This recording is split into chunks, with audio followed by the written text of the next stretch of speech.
Oi, pessoal, tudo bem? Meu nome é Leandro Feletti, eu sou engenheiro agrônomo e vou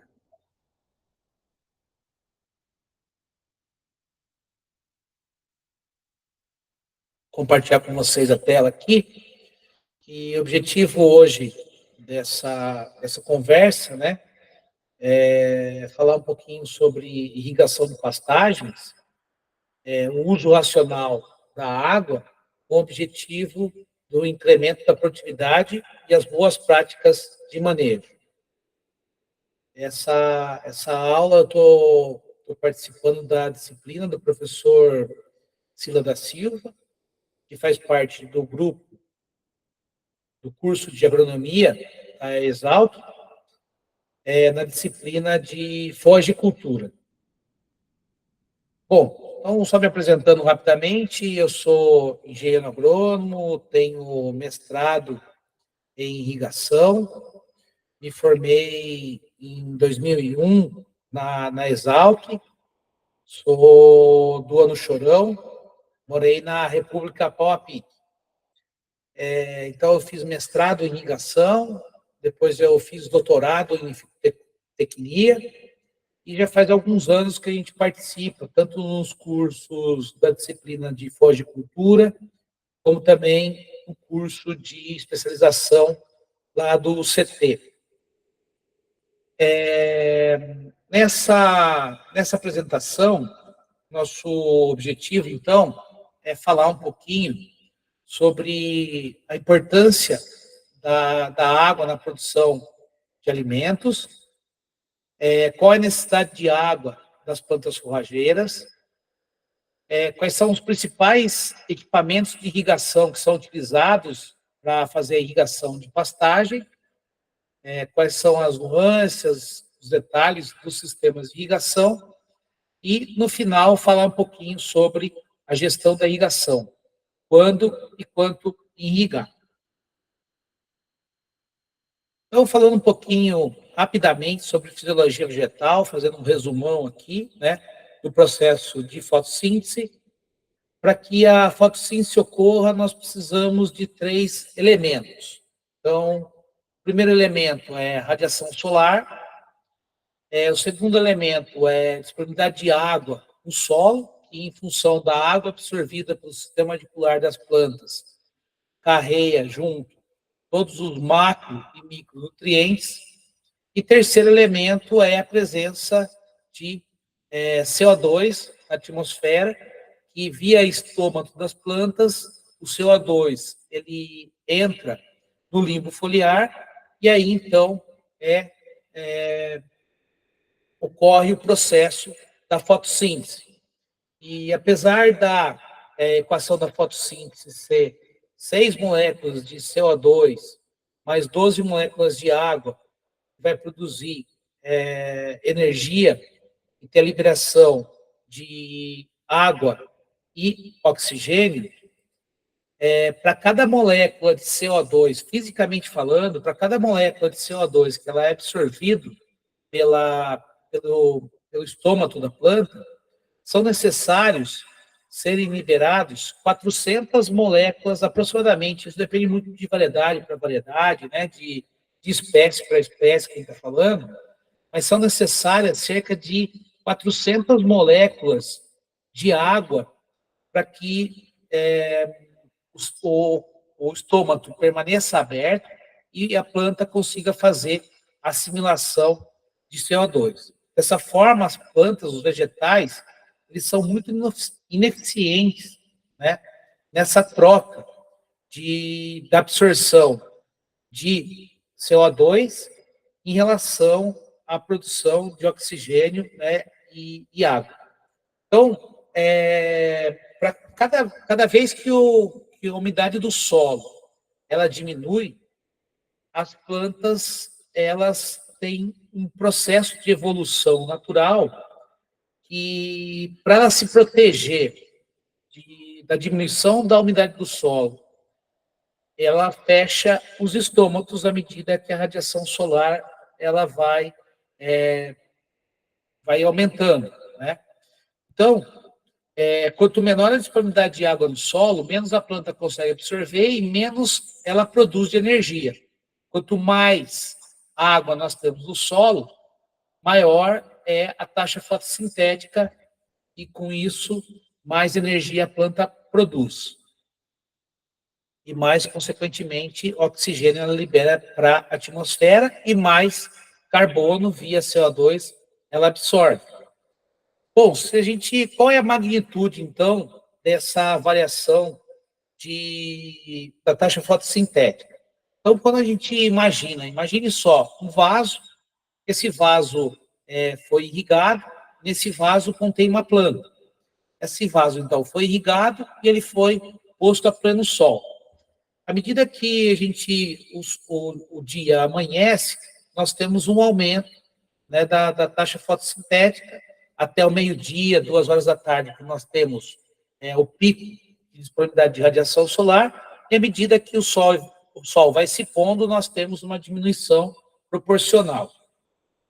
Isso quando nós temos solo, né, em condições de umidade próximo da capacidade de campo. À medida que o solo vai secando, o que ocorre?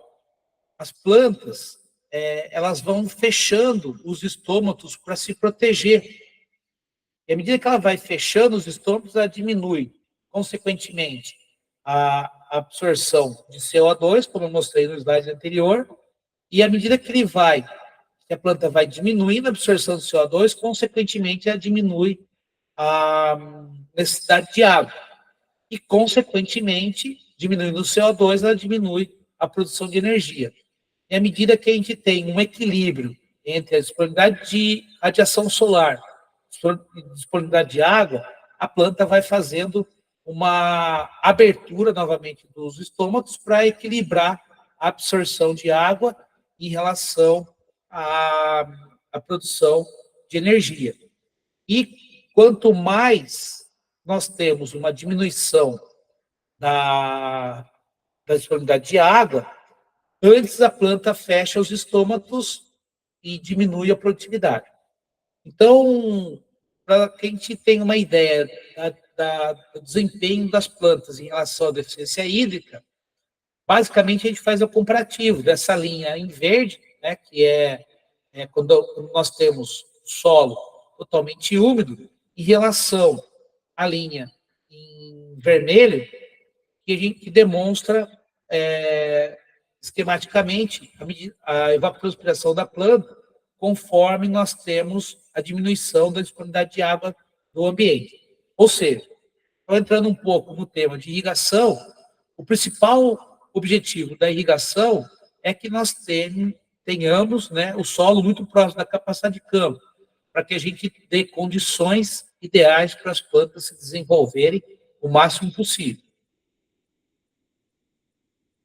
Bom, falando um pouco, quando a gente fala um pouco de irrigação, né, que é o tema da apresentação, a gente sempre, primeiro objetivo, né, primeiro item que a gente tem que ter para que a gente pense em irrigação é em relação à disponibilidade de água. Né? Então, o Brasil, ele é um dos países que mais tem disponibilidade de água doce do planeta Terra, tá? 13,22% do total de água do planeta Terra. Só esses 5 países aqui, como curiosidade, né? O Brasil, a Rússia, o Canadá, os Estados Unidos e a China, eles detêm 43% do volume total de água doce. Bom, então, focando no Brasil, o que acontece? O Brasil ele é um país, né, muito grande, e tem, apesar de ter 13% do volume total de água, essa água ela é muito mal distribuída. Quase 70% do volume total de água está presente na região norte. Né? Nós temos 15% na região centro-oeste, 6% na região sudeste e 6% na região sul. E só 3,3% na região nordeste. Aqui a gente vê quais são a demanda, né, hídrica em relação à disponibilidade hídrica dos principais rios brasileiros. Então, como a gente pode observar, a bacia amazônica, a gente tem uma disponibilidade muito grande. Aqui, ao lado esquerdo, nós temos um gráfico mostrando quando o rio tem grande disponibilidade de água, ele está na cor azul. À medida que a cor ela vai sendo alterada aqui até chegar no vermelho e no marrom, indica que o rio está sendo mais utilizado, né, por captações. Então, o que a gente pode observar é que a região norte tem uma disponibilidade de água muito, muito grande, né?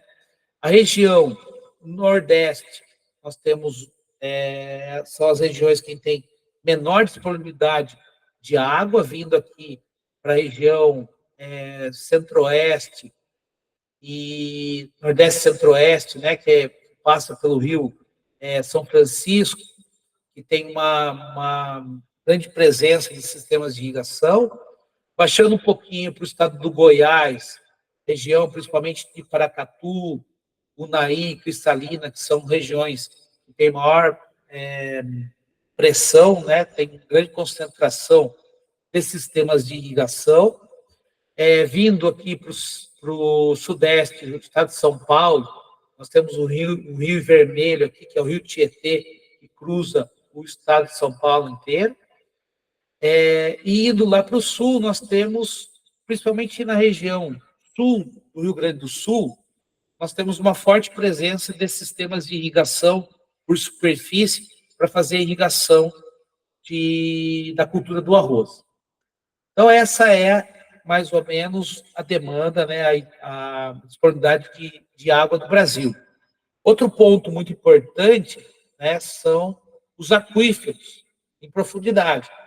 Então, o Brasil tem os dois maiores aquíferos, né, iniciando pelo aquífero Guarani, ele vem desde do estado do Mato Grosso, passando por Goiás, Mato Grosso do Sul, pegando o Triângulo Mineiro e grande parte do estado de São Paulo, do Paraná e Santa Catarina, passando pelo Rio Grande do Sul, pegando uma parcela do Paraguai, do Uruguai e uma grande proporção aqui dentro da Argentina. Estima-se que o aquífero Guarani tem uma capacidade de 45 mil metros cúbicos. Então, como eu já disse, é o segundo maior aquífero do mundo. E lá, na bacia amazônica, nós temos um aquífero que se chama Alter do Chão, tem o dobro da capacidade do aquífero Guarani, com cerca de 86 mil metros cúbicos. E ele é 100% dentro do território nacional e é hoje considerado o maior aquífero do mundo. Então, o Brasil ele tem uma rica disponibilidade de água, né, para ser utilizada para irrigação através da captação de poços subterrâneos. Aqui tem um estudo feito pela BIMAC, né, no primeiro Atlas da Irrigação, mostrando que, naquela época, no censo de 2006, o Brasil tinha aproximadamente 4 milhões e meio de hectares irrigados e tem um potencial para aumentar essa área irrigada em muito. Tá? O Atlas atualizado de 2022, ele já fala em área, um potencial para irrigação no Brasil, cerca de 55 milhões de hectares. E hoje em dia o Brasil tem, no ano de 2024, aproximadamente 7 milhões e meio a 8 milhões de hectares irrigados. E essa irrigação ela pode ser aumentada da seguinte forma: praticamente metade do potencial de irrigação ocorre lá no norte do Brasil, na bacia amazônica.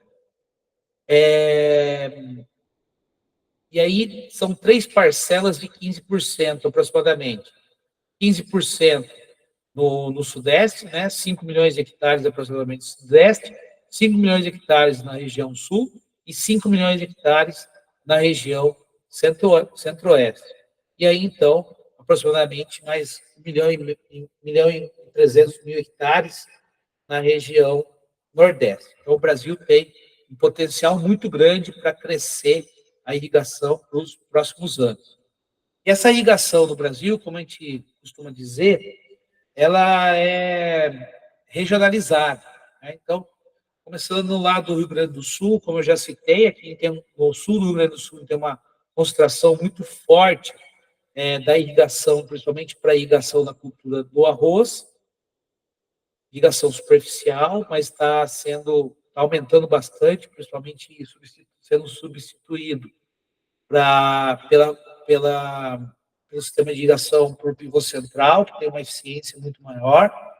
Subindo um pouco, aí nós temos grandes concentrações de agricultura irrigada através de pivô central, que é sul do estado de São Paulo, e a região do Triângulo Mineiro, próximo ao Distrito Federal, região de Paracatu, Unai, Cristalina, que tem uma grande concentração de irrigação por pivô central, né? Subindo mais um pouco na região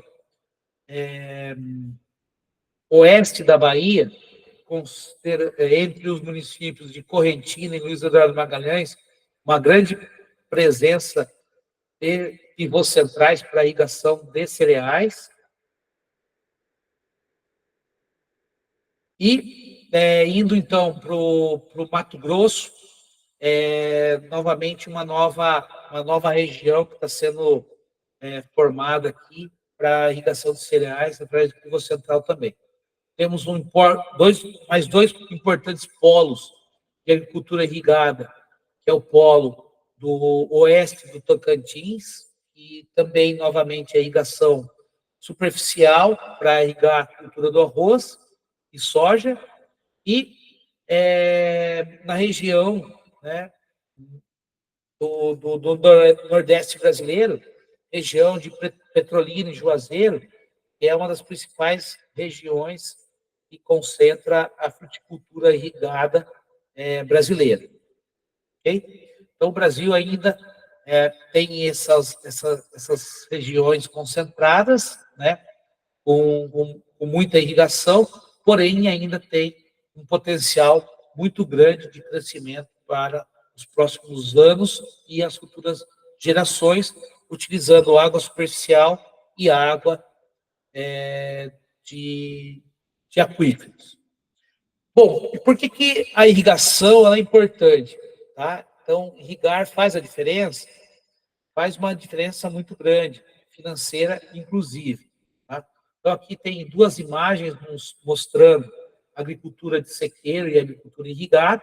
Aqui eu fiz um comparativo financeiro comparando a cultura de cereais. Né? Então, o produtor, quando ele faz o manejo com cereais, hoje em dia ele faz, no período das águas, né, no período do verão, ele faz o plantio de soja, normalmente, e na safrinha que nós falamos, o agricultor ele faz o plantio de milho.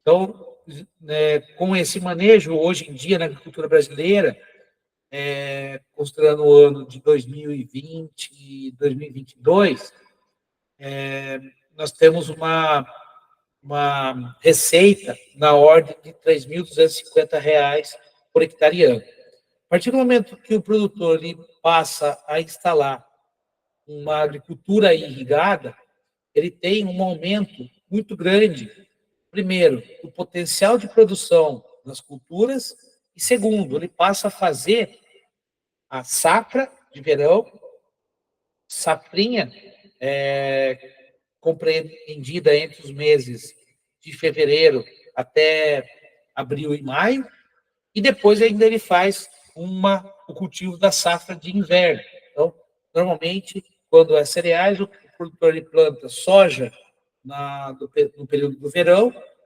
planta milho na safrinha e planta feijão, trigo ou sorgo na safra de inverno. Com isso, ele consegue ter um aumento muito expressivo na produtividade e, consequentemente, um aumento para R$ 23.000 e quase R$ 23.800 por hectare, o que aumenta quase R$ 20.000 por hectare ano. Tá? Aumento muito expressivo na receita do produtor rural. Bom, aqui são dados coletados, né, através da minha tese de doutorado, que eu concluí em 2020, a gente estudou a deficiência hídrica na cultura da soja. Então, a gente observa que a soja, para obter maior potencial produtivo, a soja precisa evapotranspirar entre 400 e 450 milímetros. Com isso, ela produz em torno de 90 sacos por hectare, né?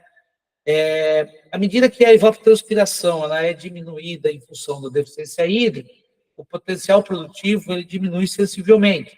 Então, fazendo uma analogia aqui com soja, considerando que a soja tem um potencial produtivo de 90 sacos por hectare e ocorra uma diminuição da produtividade em função da deficiência hídrica para 67 sacos por hectare, dá uma diferença de 23 sacos por hectare. Considerando o preço da soja em torno de R$ 130, isso vai representar uma diminuição de R$ 3.565 por hectare. Considerando um pivô de 120 hectares, daria uma diminuição de R$ 423.000 numa área de 120 hectares. Então, é uma diminuição expressiva, só considerando a cultura da soja, e quando nós fazemos essa analogia ainda para a cultura do milho e do feijão, nós temos um potencial produtivo aumentado sensivelmente quando o produtor ele opta pela agricultura irrigada.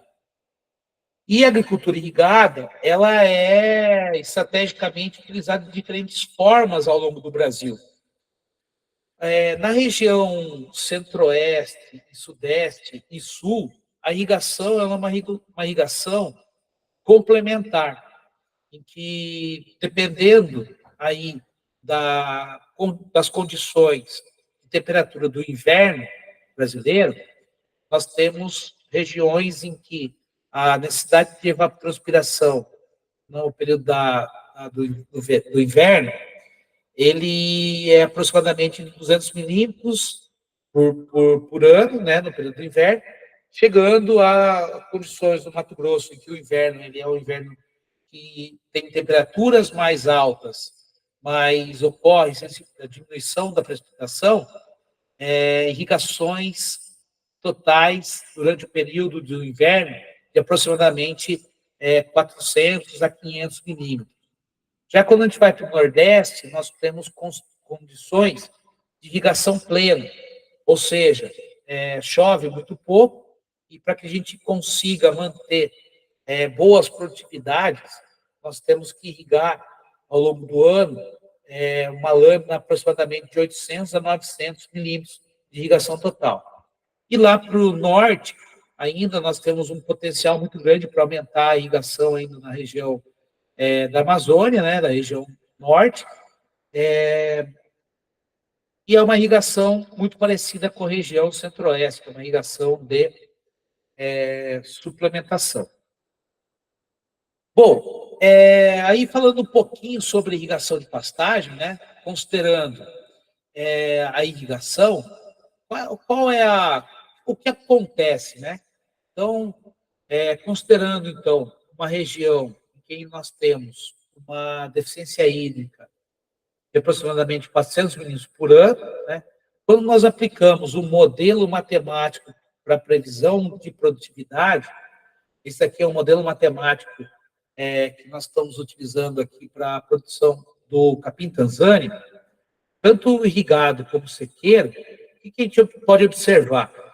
Pode observar que ocorre na condição de sequeiro, que é essa condição aqui, que mostra no gráfico na cor azul, nós podemos observar que ocorre uma diminuição muito sensível aqui durante o período do inverno, que apesar do centro-oeste ter temperaturas favoráveis para o crescimento de gramíneas tropicais, mas nós não temos disponibilidade de água. Tá? Então, na linha vermelha, o que a gente pode observar é que quando há a reposição da água através da irrigação, ocorre um aumento potencial da produtividade ao longo do ano, das gramíneas tropicais. E esse fato, né, tem uma observação também muito importante, que é a seguinte, que apesar de irrigar, a irrigação ela não elimina a estacionalidade da produção. Ainda nós temos uma diminuição sensível, mesmo quando ocorre a irrigação de pastagem. Porém, o potencial, né, de aumento da produtividade de gramíneas irrigadas ocorre entre os meses de agosto, setembro e outubro, que são os meses em que a irrigação aumenta significativa a produção no período mais crítico do ano. Então, se tornando uma ferramenta muito importante para o produtor rural, ele utilizá-la, esse sistema, de uma porcentagem em torno de 10, 15, 20% da propriedade, irrigar 10, 15, 20% da propriedade, com isso ele vai ter uma ferramenta muito importante para aumentar as lotações ao longo dos anos.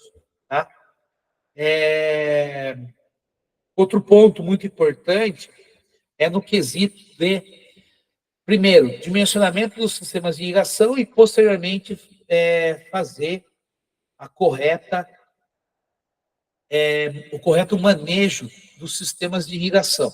Então, para isso, nós temos uma metodologia que a gente determina a evapotranspiração de referência, que é a ET0. Então, a evapotranspiração de referência, ela varia conforme as condições físicas do ambiente, né? Temperatura, umidade relativa, irradiação solar. E a evapotranspiração de referência é a evapotranspiração para uma cultura, né, de referência, que é a grama batatais. Para que a gente faça, então, a determinação da evapotranspiração da cultura, né, capim Tanzânia, capim Mombaça, Tifton, milho, trigo, soja, manga e assim por diante, nós fazemos essa determinação da evapotranspiração da cultura em função dessa expressão, que é a evapotranspiração da cultura igual a evapotranspiração de referência vezes o coeficiente de cultura. Então, o que é o coeficiente de cultura? É o coeficiente que corrige a evapotranspiração de referência em relação à evapotranspiração de cultura. Como é que varia o KC? O KC ele varia conforme o índice foliar. Então, aqui tem um gráfico mostrando que quando nós temos a planta recém-germinada, que tem 0 folhas, nós temos 0 evapotranspiração. À medida que a planta vai crescendo, tem mais folhas, ela aumenta sensivelmente a relação entre a evapotranspiração de referência e a evapotranspiração da cultura, que pode chegar até 1,2, 1,3 ou até 1,5, como a gente vai ver nesse slide. Tá? Tem alguns trabalhos mostrando que de 2004 até 2009, que a variação do KC, do capim Tanzânia, né, a relação entre a evapotranspiração de referência, a evapotranspiração da cultura, ela começa em 0,5 e chega até 1,4. Ou seja, ela, no início, à medida que a planta ela é desfolhada através do pastejo, ela diminui. Ela inicia com 0,5, e à medida que a planta vai crescendo, vai sendo enfolhado, o KC proporcionalmente vai aumentando até chegar em 1,4. Bom, a evapotranspiração de referência, então, como eu mostrei anteriormente, ela é determinada através de fórmulas empíricas, principalmente através do modelo de Perry-Monty, que é o padrão da FAO, e o modelo de Perry-Monty é alimentado, então, pela coleta dos dados ambientais, físicos ambientais, né, como temperatura, velocidade do vento, umidade relativa, radiação solar, e depois, com as precipitações, que são feitas os balanços hídricos para determinar os extratos de balanço hídrico que eu acabei de mostrar para você. Tá? Bom, falando um pouquinho, então, sobre irrigação de pastagem, quando nós fazemos uma analogia com cereais, por exemplo, todo equipamento de irrigação, o pivô central, ele é plantado ao mesmo tempo, né, com a cultura. O máximo a gente divide o pivô em dois ou três setores, né, ou talhões.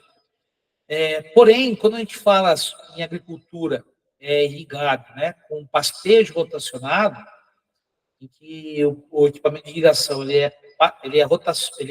é setorizado, né, através de cercas elétricas, nós temos uma condição muito diferente dos sistemas normais de manejo quando a gente pensa em manejo da agricultura, da irrigação, ok? Em que a gente tem, nos piquetes recém-pastejados, o índice anafoliar muito baixo, né? E à medida que a gente vai correndo aqui no sentido anti-horário, no caso desse pivô que está sendo pastejado no sentido horário, nós temos um aumento significativo do coeficiente de cultura, como eu mostrei no slide anterior. Então, esses piquetes, inicialmente, aqui tem um KC de 0,5, e à medida que a gente vai aumentando, a gente pode chegar aqui nos piquetes que vão ser pastejados, num coeficiente de cultura próximo de 1,4. Então, ocorre uma variação muito grande no consumo de água das plantas, né, ao longo do equipamento de irrigação. Aqui tem um gráfico mostrando, num trabalho em que eu fiz ainda no final da minha graduação, mostrando um comparativo entre evapotranspiração do capim Tanzânia em relação à evapotranspiração de referência, determinado em azul. Em preto, a evapotranspiração do capim Tanzânia. Em azul, a evapotranspiração determinada pelo método Penimonti e em vermelho, a evapotranspiração determinada pelo tanque classe A. O que a gente pode observar? Que até os 5, 6 dias, a planta ela tem muito pouca folha. Então, ela, consequentemente, evapotranspira muito pouco. À medida que a cultura ela vai crescendo, como pode ser observado nessa imagem, à medida que o capim vai crescendo, nós temos um aumento proporcional da evapotranspiração. Então, por isso é importante que a gente leve em consideração a variação do coeficiente de cultura para que a gente determine qual é a real necessidade de água para ser aplicado no sistema de irrigação. Bom, falando então um pouco sobre irrigação, basicamente no Brasil, nós temos dois métodos que são mais utilizados. Então, o primeiro é a irrigação por aspersão, que vulgarmente no mercado é chamada de irrigação por malha, e é indicada para áreas de até 15 hectares, permite que seja feita a fertilização, que é a adoção da adubação, né, dilui adubo na água, e a gente injeta no sistema de irrigação. Então, além da fertilização, a gente faz a irrigação utilizando essa tecnologia, e ainda existe a possibilidade de fazer a automatização. E um outro sistema muito empregado é o pivô central, né, que é recomendado para áreas acima de 40 hectares, também permite que seja feita a fertilização, e hoje em dia é um sistema totalmente automatizado, controlado por aplicativo. Sempre me perguntam, né, qual é a lâmina necessária para ser irrigada diariamente. Então, como eu mostrei em alguns slides anteriores, vai depender muito da região em que o sistema de irrigação ele vai ser implantado. E a lâmina ela pode ser variável, né? Então, para regiões como o Nordeste brasileiro, que a gente vai fazer irrigação plana, nós temos que dimensionar o sistema de irrigação para lâminas de aproximadamente 8 milímetros. Já em regiões como o Sudeste, região de Piracicaba, região mais ao sul, Paraná e assim por diante, nós podemos diminuir essa lâmina irrigada, que consequentemente vai diminuir o custo do sistema de irrigação, tá? Para 4 milímetros. Então, considerando, né, esse dado é um dado muito importante para dimensionamento do sistema. Além disso, sempre me pergunto, Leandro, quanto a gente precisa de água para irrigar 1 hectare? Quanto eu preciso de água para irrigar o meu pivô? Então, primeiramente, a gente analisa qual é o tamanho da área e, segundo, a gente analisa onde esse equipamento vai ser implantado. Então, considerando uma lâmina de 4 milímetros por dia, para cada 1 hectare, nós precisamos de uma vazão de 1,66 metros cúbicos por hectare. Quando a gente tem regiões mais, necessidade maior para 8 milímetros, nós temos que aumentar proporcionalmente. Então, 8 milímetros, a gente vai aumentar a necessidade da vazão para 3,34 metros cúbicos por hectare. Isso é muito importante para a gente mencionar aporte de poço, capacidade dos recursos hídricos, né, dos rios, e também o tamanho dos reservatórios, quando a propriedade ela possibilita que a gente construa um reservatório, né?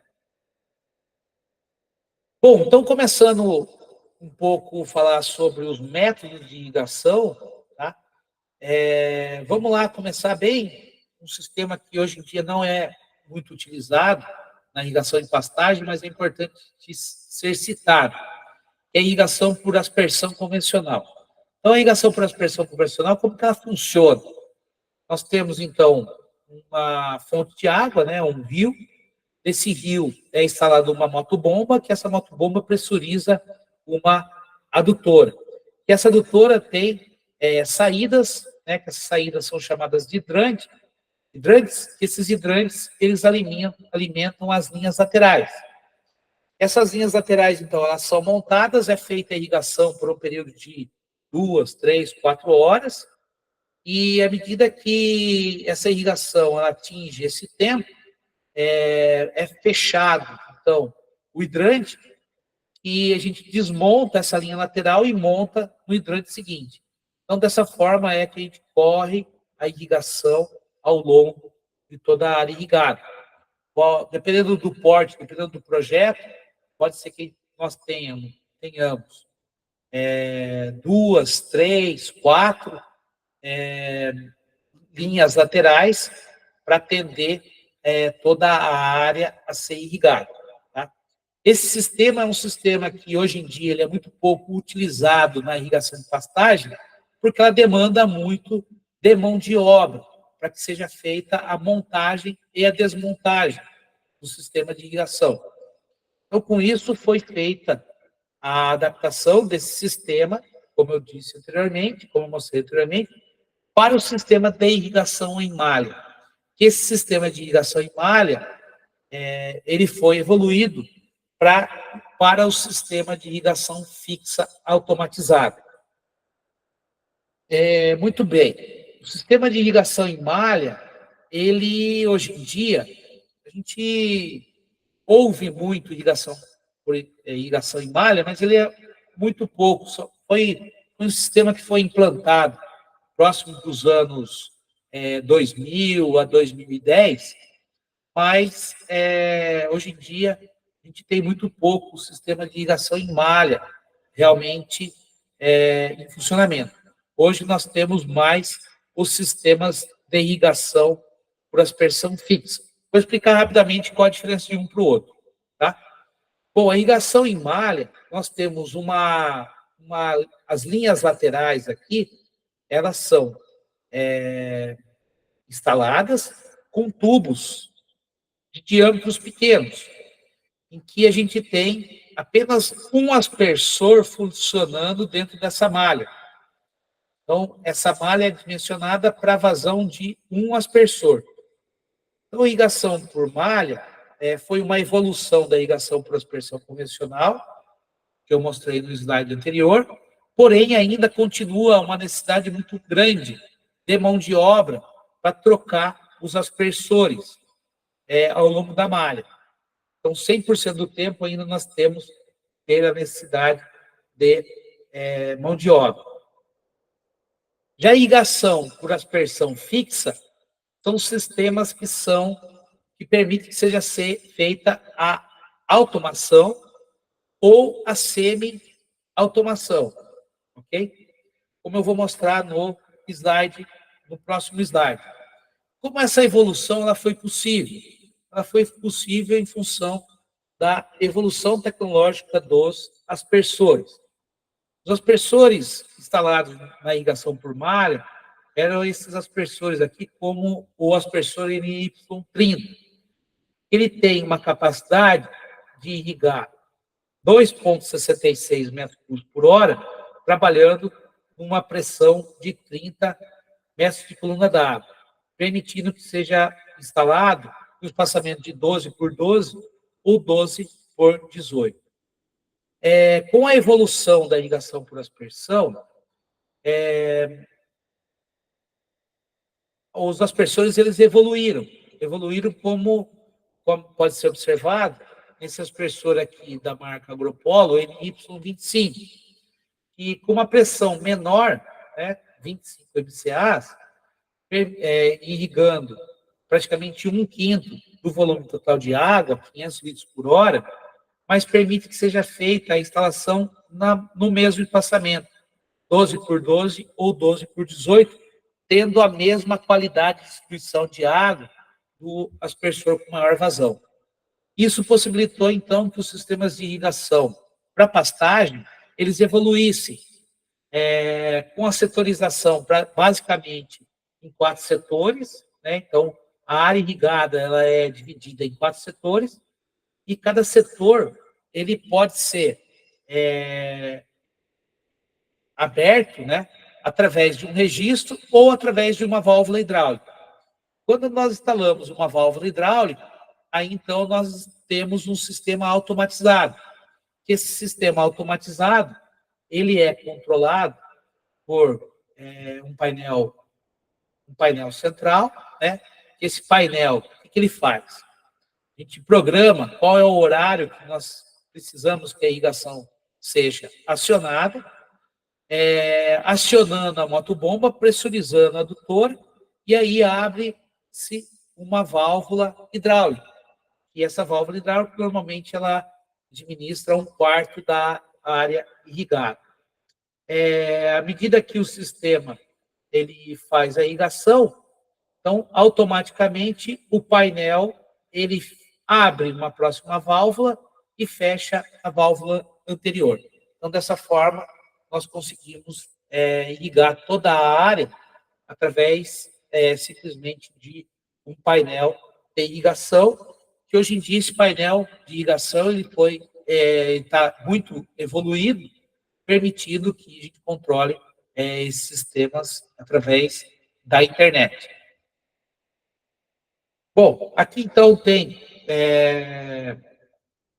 a irrigação por malha, né? Algumas fotos com irrigação por malha, então os aspersores. Esses aspersores, eles têm um raio de aproximadamente 15 a 18 metros, sendo instalados em espaçamentos de 12 por 18. Então, cada linha lateral dessa daqui tem um espaçamento de 12 por 12, de 12 ou 18 metros, em que a cada 12 metros, então, é feita a derivação através de um T e a instalação de um aspersor, e esse aspersor, ele fica suportado, né, por um pontalete que pode coincidir ou não com a cerca elétrica que normalmente é utilizada nesses sistemas de pastejo rotacionado. Bom, a valeta, então, ela é aberta. Hoje em dia, nós temos invaletadeiras, que essas invaletadeiras têm um rendimento muito grande, consegue abrir em torno de 900 até 1.200 metros de 1.200 metros de adutora, uma profundidade aí variando de meio metro e uma largura de aproximadamente 30 centímetros, possibilitando a gente instalar tubos de 3 polegadas e 3, 2 e 1 polegadas, né, para atender o dimensionamento hidráulico do sistema de irrigação, para que a gente tenha uma boa uniformidade de aplicação de água.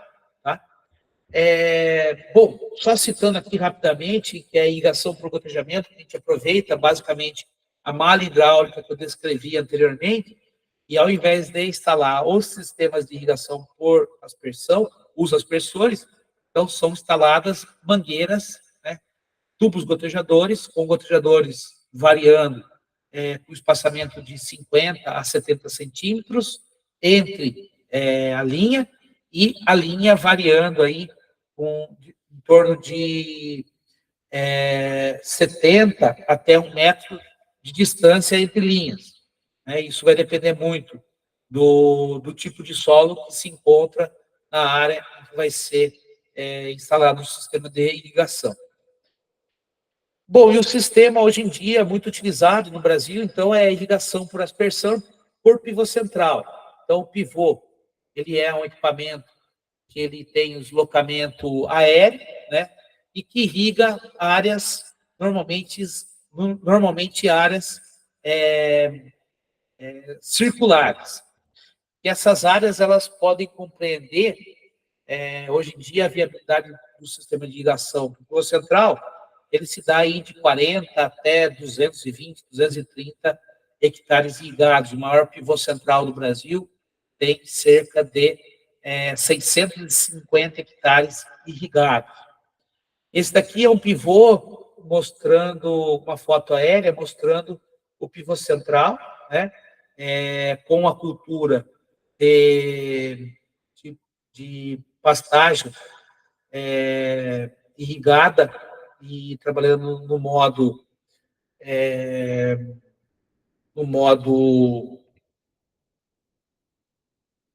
me fugiu o termo aqui, que a gente tem, então, uma área central, né, que essa área é uma área de lazer, e na área de lazer nós temos a presença de um coxo, né, para distribuição de sal ou a suplementação, e também um bebedouro de água, tá?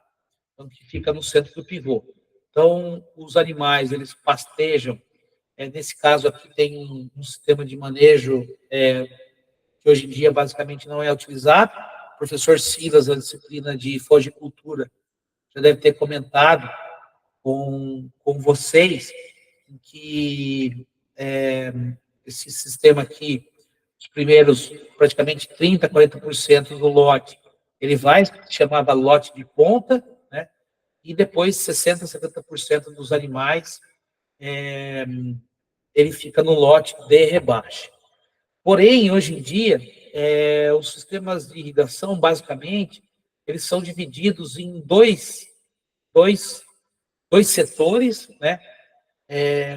Esse pivô aqui, por exemplo, era um pivô que era dividido em 36 setores, 36 piquetes, pastejado a cada 36 dias. Né? Hoje em dia, o manejo de pastejo ele está muito alterado. Basicamente, nós temos o pivô dividido em dois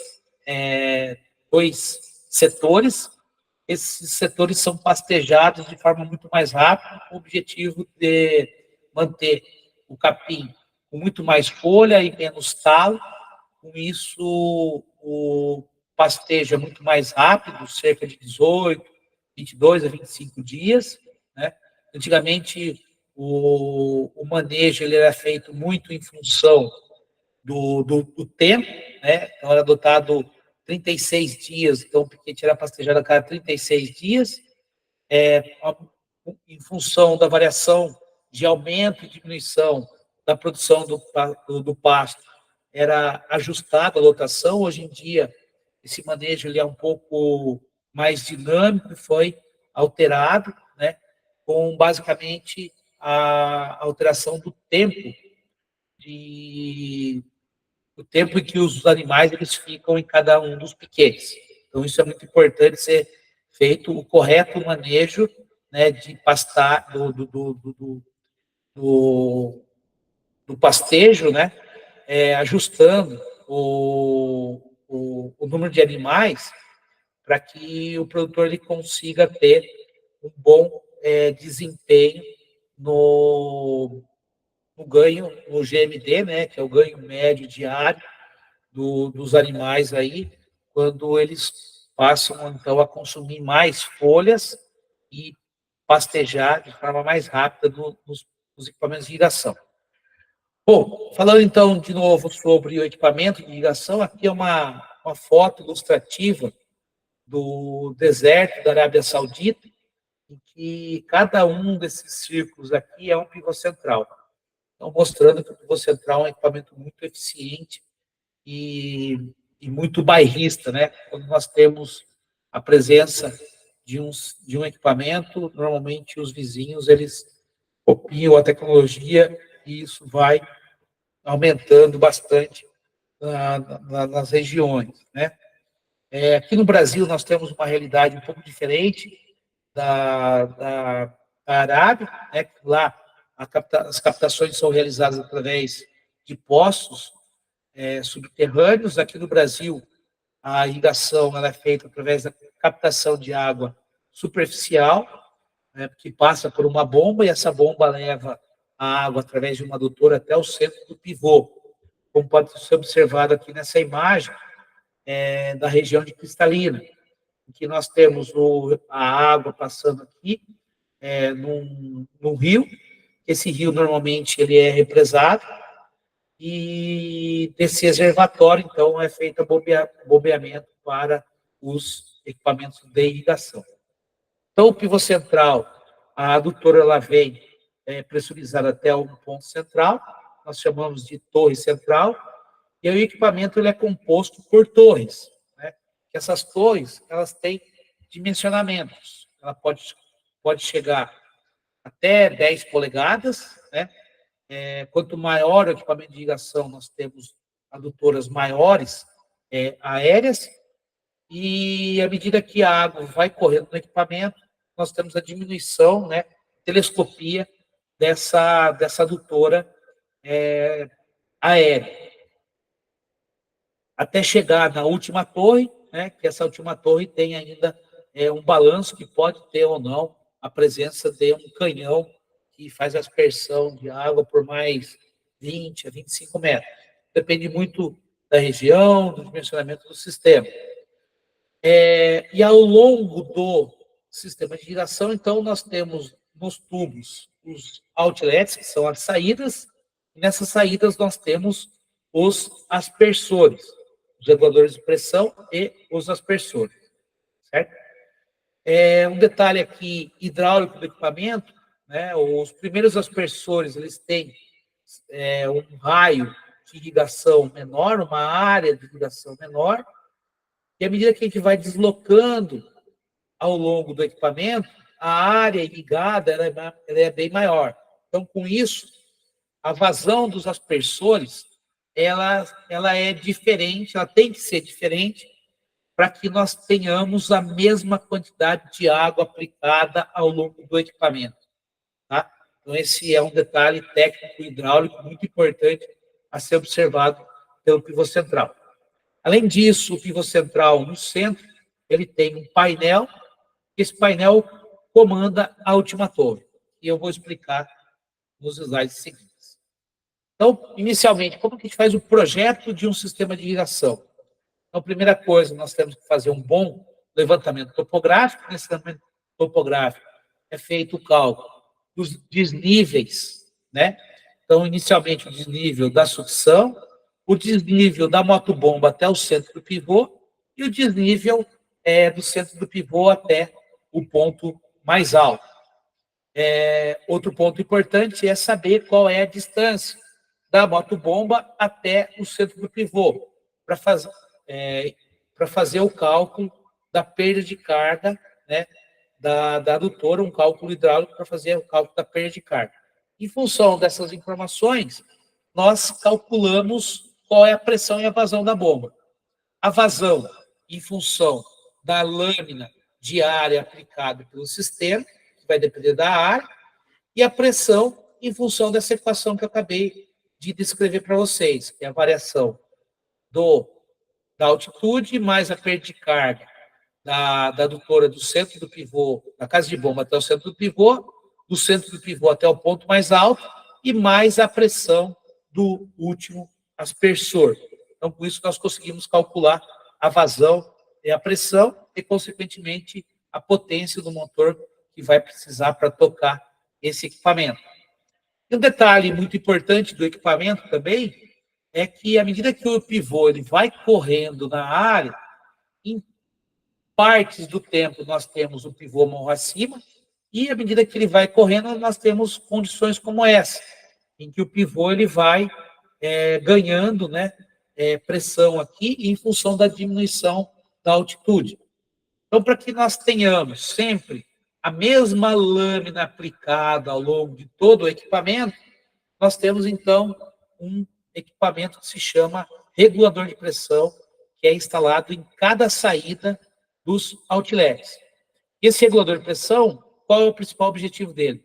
Regular a pressão de duas formas, por dois motivos. Primeiro, em função da variação de pressão que ocorre na água da adutora ao longo da adutora aérea, né? Então ocorre uma diminuição em função da perda de carga da pressão, e além disso, à medida que o equipamento ele vai deslocando na área, nós também temos uma variação da pressão.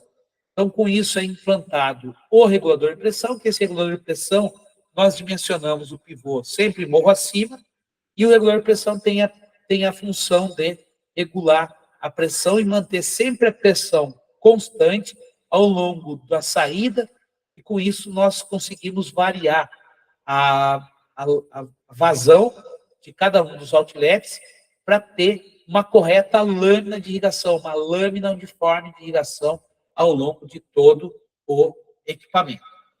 Ok? Então, essa é a forma que funciona o sistema de irrigação, ele estando morro acima, né, que é a maior pressão, e à medida que o equipamento vai deslocando na área, o regulador de pressão ele regula a pressão para manter sempre a pressão constante.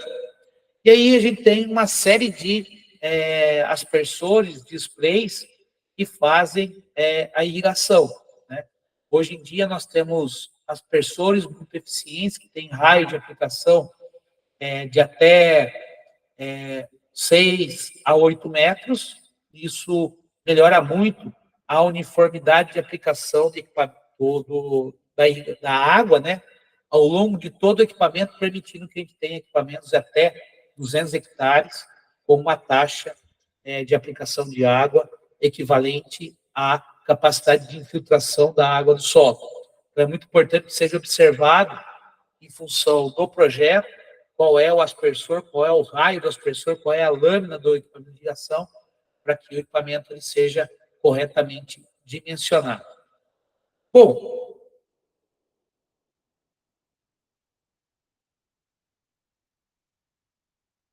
como é que o equipamento ele se desloca ao longo da área, tá? Então, no centro do pivô, nós temos um painel central, que esse painel central aqui nós temos em detalhe. Hoje em dia tem painéis centrais que são digitais, que possibilita que seja feito todo o controle através de aplicativos por celular, e também nós temos os painéis, nós chamamos de painéis analógicos. Esses painéis, basicamente, a diferença entre o painel analógico e o painel digital é a automação, tá? Mas o funcionamento do equipamento ele é muito equivalente, em que nesses painéis nós temos o percentímetro, que esse percentímetro ele controla o deslocamento da última torre. Então, esse percentímetro, quando ele está regulado a 100%, a última torre ela se desloca em torno de 280 metros por hora. Já quando esse percentímetro está regulado a 50%, ele vai ficar 30 segundos ligado, 30 segundos desligado. E aí, então, o deslocamento, ele vai, ao invés de ser 280 metros por hora, ele é metade, né, 50% desse número, ele se desloca 140 metros por hora. E as torres intermediárias, elas são alinhadas, né, através de um sensor de ângulo. esse sensor de ângulo, o que ele faz? Quando uma torre em relação à outra, ela se desalinha mais do que 3 graus, nós temos um sensorzinho aqui que se chama microswitch. Esse microswitch ele aciona um contator, esse contator aciona o motor, e esse motor ele aciona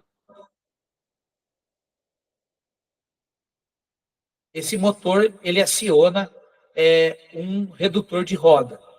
E aí, então, esse redutor de roda, ele aciona as rodas do equipamento e que esse desloca, né, e mantém sempre alinhado em relação à última torre. Então, o equipamento ele vai se deslocando, torre por torre, permanecendo alinhado, e aí, assim, ele anda por toda a área.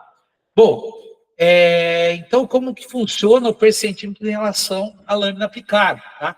A vazão sempre do pivô, ela é a mesma, ok? Então, quando o pivô está regulado, o relé percentímetro, a 100%, ele demora, nesse caso aqui, 14,25 horas para dar uma volta e irriga uma lâmina de 5,4 milímetros. Quando nós regulamos o percentímetro a 50%, ele demora o dobro do tempo e irriga o dobro da lâmina. Ok?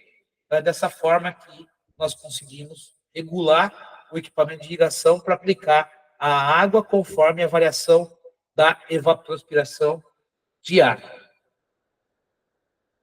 Falando um pouco de custo de implantação desse sistema de irrigação, essa pergunta sempre ela é realizada, né? E com dados aqui atualizados em 2022, mas hoje em dia o preço flutuou bastante da irrigação nos últimos anos, mas essa tabela está bastante atualizada para o dado de 2024. Para uma área irrigada de meio até 15 hectares, nós recomendamos a irrigação por aspersão automática.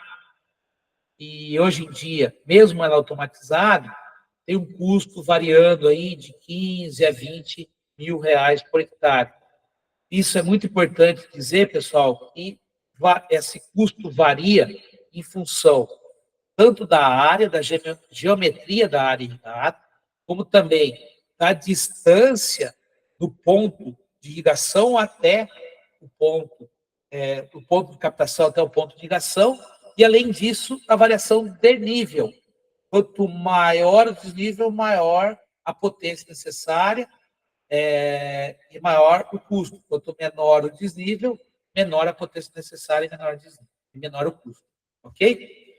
Bom, para áreas acima de 15 hectares, de 15 hectares até 40 hectares, nós temos aqui um sistema de irrigação intermediário, que é o pivô rebocável. Para áreas acima de 40 hectares, aí, então, nós recomendamos o pivô central, certo? E o gotejamento, ele tem aí aplicação que varia, tem algumas empresas falando para quando o agricultor ele já tem grandes áreas irrigadas, para homogeneizar a irrigação, né, nas áreas de calcinha dos pivôs, a implantação de gotejamento enterrado. Tá? Então, o pivô central varia hoje aí de 14 até 22 mil reais por hectare. Esses dados são dados reais, de experiência aí de 20 a 25 anos dos meus projetos de irrigação, da consultoria, tá? E a irrigação por gotejamento aí teria um custo de 20 até 35 mil reais por hectare, dependendo muito dos acessórios que são implantados.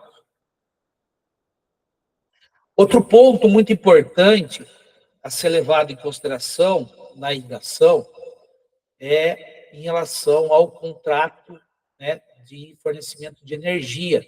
Normalmente, os equipamentos são elétricos e esses equipamentos elétricos é feito um contrato com a companhia de energia. E esse contrato da companhia de energia permite, hoje em dia, pela legislação brasileira, que seja adotada a tarifa verde. O que é essa tarifa verde? o governo concede um desconto de até 70% na tarifa de energia, quando ela é operada das 9 horas da noite até as 6 horas da manhã. Das 6 da manhã às 6 da noite é a tarifa normal, e quando o agricultor ele contrata esse sistema, ele não pode operar das 6 às 9. Por isso, sempre quando nós fazemos as contas de irrigação, nós consideramos sempre o tempo de 21 horas por dia. Tá? E por que isso é importante? Porque diminui sensivelmente o custo da irrigação. Então, aqui é uma simulação de um pivô de 100 hectares, uma lâmina diária de 8 minutos por dia e um motor de 200 cavalos. Então, quando ele opera das 9 às 6 da manhã, ele tem um custo de R$ 12,66 por hora e R$ 0,33 por milímetro. Quando ele opera das 6 às 6, o custo aumenta sensivelmente, porque a tarifa ela é diferente, e, consequentemente, o custo do milímetro irrigado ele é muito maior. Tá? Ou seja, o agricultor, quando ele instala irrigação, quando ele opta pelo sistema elétrico, ele tem sempre a opção para irrigar no período noturno. Tá? Então, isso é importante, é muito importante que o consultor, o engenheiro agrônomo e o produtor, ele compre um sistema de irrigação que tenha um equipamento dimensionado conforme a necessidade que ele vai precisar. Ok, pessoal? Bom, então aqui, só para vocês terem uma ideia, o custo da irrigação, né, o custo de energia, aqui é um projeto de uma fazenda que eu trabalhei durante 5 anos, na Lagoa Bonita, que é em Itaberá, sul do estado de São Paulo. Lagoa Bonita hoje já superou bastante, nesse slide aqui é um pouco antigo, mas eles tinham em torno de 1.150 hectares irrigados, tá? E desses 1.150 hectares irrigados, eles tinham uma potência instalada de 2.700 cavalos, isso varia muito de pivô para pivô, em função, como eu já comentei anteriormente, em função do desnível, do tamanho da área, e da distância do ponto de água até o centro do pivô. Todos esses pivôs aqui, eles tiveram um custo, né, de energia de 2 milhões de reais no ano de 2022, e no ano de 2023 esse custo aumentou para 2,3 milhões. Isso varia bastante em função da tarifa de energia, que ano a ano aumenta, e também da necessidade de irrigação de um ano para outro. O ano 2023 foi um ano muito seco. Então, aqui tem, lá na Fazenda Rincão, que é pertencente ao Grupo Lagoa Bonita, um dos equipamentos lá irrigando, né, como eu já comentei com vocês, todos os detalhes hidráulicos. Esse pivô aqui é um pivô setorial, que tem um canhão no final e assim por diante, né? Esse pivô aqui é importante, ele faz a captação no reservatório, que nesse reservatório tem um recalque, que fica um pouco distante do rio. Então, nesse projeto, nós bombeamos a água do rio até um reservatório central. Nesse reservatório, então, a água é distribuída para vários equipamentos. Outro ponto muito importante, uma coisa é projetar o sistema de irrigação, outra coisa é como é que a gente vai manejar, quando que a gente vai irrigar, ok? Então, isso, para que essa tomada de decisão de quando e quanto irrigar seja realizada, é importante a gente observar alguns fatores, como, por exemplo, qual é a condição agronômica da cultura. Como eu já acabei de mencionar para vocês, a variação do coeficiente de cultura do capim, ele varia de 0,5 até 1,4. Então, é muito importante levar em consideração qual é a condição da cultura. Outro ponto, qual é a umidade inicial da água no solo. Levar em consideração qual é a previsão climática que a gente vai ter para os próximos dias, qual é a capacidade do sistema de irrigação em aplicar água, como eu mostrei no slide anterior, e tem uma diferença de custo muito grande, conforme o horário que o equipamento ele fica ligado, né, em função da tarifa de energia, e em função, então, de todos esses fatores, é que tomar a decisão de quando e quanto irrigar. Ok? Bom, um dos equipamentos que são utilizados para auxílio ao produtor na tomada de decisão é o tensiômetro, que é um sensor de umidade do solo. Esse tensiômetro, ele funciona, é um tubo de PVC, hermeticamente fechado através de uma rolha, e na outra ponta ele tem uma cápsula porosa. E essa cápsula porosa, à medida que o solo ele vai secando, então ele é preenchido de água, à medida que o solo vai secando, essa cápsula porosa ela perde água e fica em equilíbrio com a umidade do solo, causando um vácuo no sistema, e que esse vácuo aqui ele é proporcional à umidade do solo, e essa proporcionalidade ela é calibrada através da curva de retenção.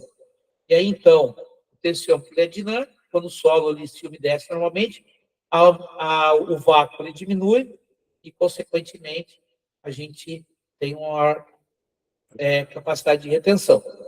Bom, como é feito o cálculo para considerar qual é a lâmina de irrigação necessária?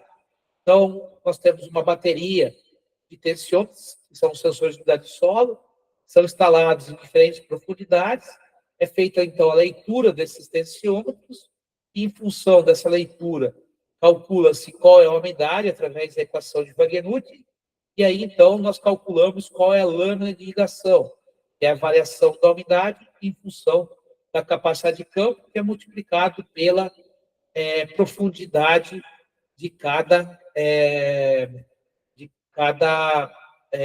que representa cada um dos sensores.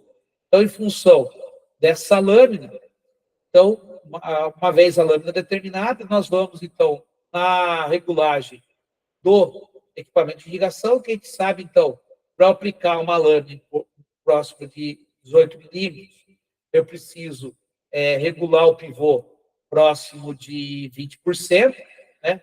E, consequentemente, quando o pivô está regulado a 20%, ele vai demorar cerca de 45 horas para completar uma volta. Então, dessa forma, é muito importante que seja feito o correto manejo da irrigação, sempre concentrando, na medida do possível, a irrigação nos períodos noturnos, que a gente tem o menor custo da tarifa de energia. E outro ponto muito importante é ser levado em consideração a previsão do tempo. Cada vez mais, hoje em dia, as previsões climáticas são assertivas, né? Em que a gente consegue observar a presença das chuvas. Então, se o exemplo anterior nós observarmos uma condição equivalente a essa, né, em que a gente tem, depois de 2 dias, uma chuva muito forte, né, cerca de 46 milímetros, é interessante que a irrigação ela seja postergada e observada, né, para que a gente não tenha uma irrigação em excesso. A irrigação ela pode ser postergada para a gente ter uma menor capacidade de retenção do solo, e quando a chuva ela ocorrer, nós conseguimos armazenar o máximo possível de água. Tá? Bom, então, aí, indo para o final dessa discussão, a irrigação, como eu mostrei para vocês, a irrigação em pastagem é uma ferramenta muito importante para o produtor. Só que, para isso, ela tem que ser empregada de forma correta, ok? Nós temos aqui um equipamento em que eu passo, às vezes, na estrada e vejo esse equipamento. E esse equipamento aqui é um equipamento que está sendo, dá para observar que o pastejo está sendo muito mal feito, está sendo irrigado no período errado, e basicamente ele não está usando a fertilização. Então, não adianta o produtor rural ele investir cerca de 15 a 20 mil reais por hectare para irrigar de forma sem critério. Além da irrigação, ele tem que ter alguém, né, ou algum sistema para auxiliá-lo na tomada de decisão de quando e quanto irrigar. Então, aqui nós temos esse mesmo equipamento observado de cima, que dá para ver que o manejo de pastagem desse produtor está sendo muito mal feito, está tendo um desempenho muito ruim. O que não ocorre nessa foto, que a gente pode observar, então, que os animais, né, que o pasto está um desempenho muito melhor. Os animais aqui, eles têm uma condição de alimentação muito melhor, estão pastejando folha, e com isso eles conseguem ter um ganho diário muito maior, ou produzir muito mais leite, né, em função da qualidade nutricional dessa gramínea forrageira, certo? Então, dessa forma, para que o produtor rural ele tenha uma correta utilização da irrigação de pastagem, ele tem que seguir alguns passos. Quais são esses passos? Primeiro, ele tem que ter um excelente projeto. Além do projeto hidráulico do equipamento, ele também tem que ter um bom projeto agronômico. A partir do momento que esse projeto ele foi bem idealizado, aí então nós fazemos, né, a compra do equipamento de irrigação. E aí a compra do equipamento é importante que seja feito com uma boa marca, e aí tem que ter uma empresa para fazer a correta montagem de todo esse equipamento. Não adianta nós comprarmos equipamentos uma boa marca, sendo que ele não vai ser bem montado. Posteriormente, a montagem tem que ser feita uma correta avaliação e manutenção, né, para esse equipamento ele tenha uma uniformidade de aplicação de água ao longo da área irrigada. E aí, então, entra o manejo. Como eu mostrei para vocês, através de sensores de umidade do solo, e que a gente determina qual é o ponto para iniciar a irrigação. Com isso, o produtor ele consegue aplicar água na quantidade e no volume correto e, consequentemente, a planta vai mostrar todo o seu potencial genético em produção. Então, para que tudo isso seja realizado da forma correta, é importante ter o auxílio do engenheiro agrônomo, que, através de consultorias, vai auxiliar o produtor rural nessa operação. Ok? Então, finalizando aqui a apresentação, eu agradeço muito o convite do professor Silas para contribuir um pouco com esse projeto, né, essa disciplina de floricultura na Exalc. Aqui a gente tem nossos contatos, né, tá aí meu telefone, meu WhatsApp, Instagram, nosso endereço de e-mail, e agradeço bastante novamente essa oportunidade ao professor Silas em estar contribuindo e estar mostrando um pouco do nosso trabalho aqui na disciplina da Exalc. Ok? Muito obrigado, pessoal. Caso vocês tenham alguma dúvida, eu estou inteiramente à disposição. Um grande abraço a todos.